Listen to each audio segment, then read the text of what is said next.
What's up, arty people? Today's lesson is to support your paper sculpture project, and we're going to learn to make the simplest of paper flowers.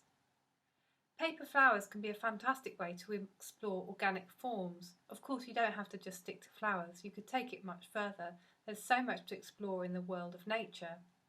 We're going to start off, however, with our mindfulness exercise today.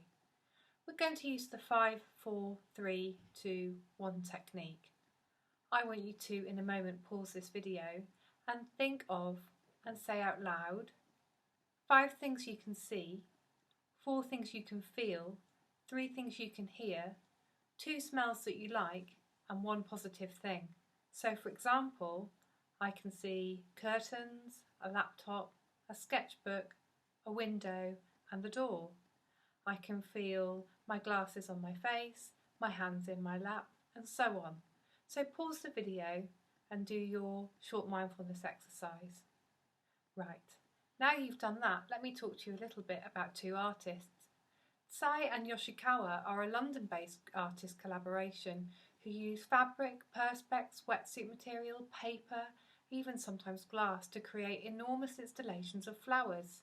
Their work also explores other organic forms such as sea anemones, jellyfish, and other things that you might find outside. They're from Taiwan and Japan. One of them was a textile designer and the other a sculptor, so their work really is very mixed media and a great starting point if you love colour and a large exciting scale. Their work has been used for installations in shop windows of places such as Harvey Nichols and Selfridges in London. Another fantastic artist for you to look at if you're interested in exploring organic forms is Tim Walker. His work has been predominantly used in British Vogue over the last 10 years, and you will surely be familiar with it. You'll love his work if you're interested in set design, a fashion-based project, or a particularly romantic and beautiful aesthetic or look. Now, today's flower that I'm going to show you how to make really is the simplest of flowers, so I've sped the video up a bit so you don't get bored.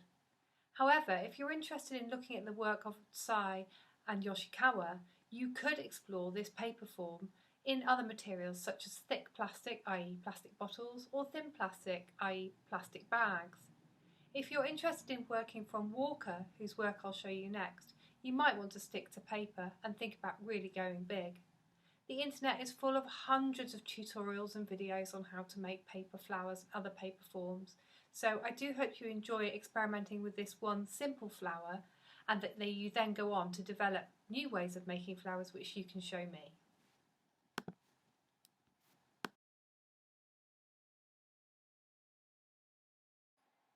Here you can see the work of Tsai and Yoshikawa. You can see perhaps the layering, the different scales used, and the way that light is shone through them to create more texture. You can explore photographing your flower in this style.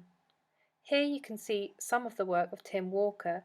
It was recently featured in the V&A, the Victoria and Albert Museum's exhibition all about Tim Walker.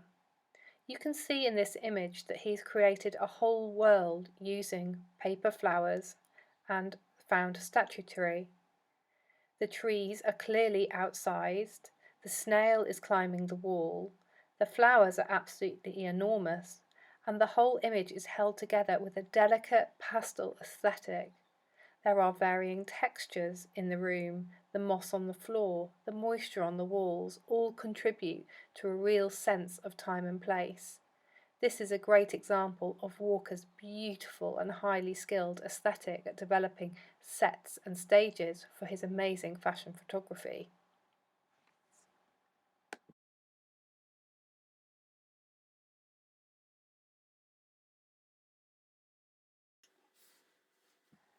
Here I'm using a simple circle of paper, folding it into quarters, drawing a basic heart shape on it and cutting around it to create the petals for my flower. You can see there's some that I've created earlier above my hands. Using papers of different textures and translucencies will create a more interesting flower form. This really is the most simple flower, however later on I experimented with making larger and smaller flowers using paper painted with acrylic. you can get a lovely effect with the most simple technique.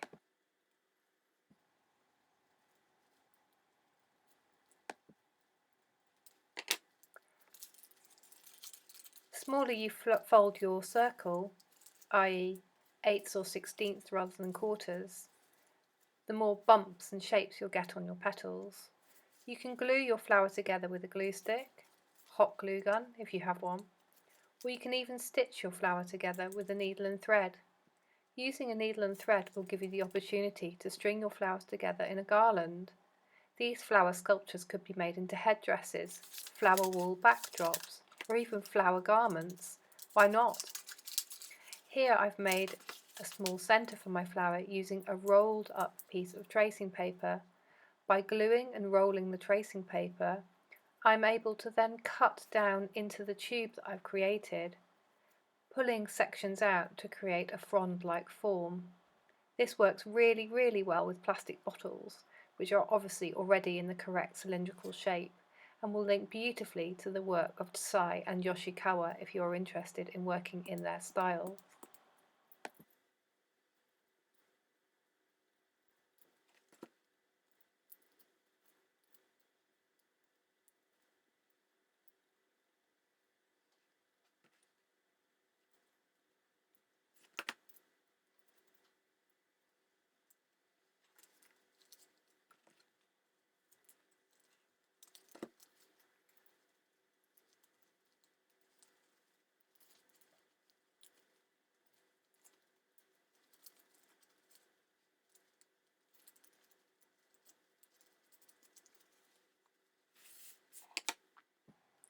Ta-da! There's my simple paper flower. Now let's see how we can go bigger. Let's try using differently sized things from the kitchen for our circles. A ramekin, a bowl, a saucer, a dinner plate. How big can we go with our flowers? What kinds of paper can we use? Will using scrumpled paper have a different effect than using paper that I have painted with acrylic paint? What will be the effect of thicker paper and thinner paper?